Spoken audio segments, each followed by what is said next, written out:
Hi ನಮಸ್ತೆ. ಇವತ್ತು blog start ಮಾಡ್ತಾಯಿದ್ದೀನಿ. ಇವತ್ತು ತಿಂಡಿಗೆ ಇಡ್ಲಿ ಮಾಡಿದೆ. ಇಡ್ಲಿ ಮಾಡಿ ಒಲೆಯಲ್ಲೇ ಮಾಡ್ತಾಯಿದ್ದೀನಿ. ಇವತ್ತು ತಿಂಡಿ ಚಟ್ನಿ ಮಾಡಿದ್ದೆ ಇಡ್ಲಿಗೆ. ನಿಧಾನಕ್ಕೆ ಒಲೆಯಲ್ಲಿ ಬೇಯುತ್ತೆ. ಗ್ಯಾಸೆಲ್ಲ ಆದರೆ ಲೇಟ್ ಆಗುತ್ತೆ, ಒಲೆಯಲ್ಲಾದರೆ ಬೇಗನೆ ಬೇಯುತ್ತೆ. ತೆಗ್ದಾಕ್ತಾಯಿದ್ದೀನಿ. ಸಾಫ್ಟಾಗಿ ಬಂದಿವೆ ಇಡ್ಲಿ.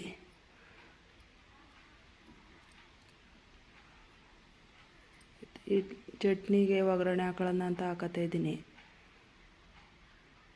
ಒಗ್ಗರಣೆ ಹಾಕೊಂಡು ಚಟ್ನಿಗೆ ಮಕ್ಳಿಗೆ ಸ್ಕೂಲ್ಗೆ ರೆಡಿ ಮಾಡಿ ಅವ್ರಿಗೆ ತಿಂಡಿ ಹಾಕ್ಕೊಡ್ತಾಯಿದ್ದೀನಿ. ಅವ್ರಿಗೆ ತಿಂಡಿ ತಿನ್ನಿಸ್ಬಿಟ್ಟು ಸ್ಕೂಲಿಗೆ ತಲೆ ಬಾಚಿ ಕಳಿಸ್ತೀನಿ.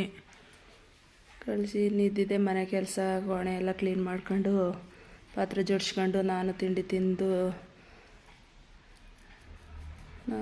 ತಿಂತೀನಿ.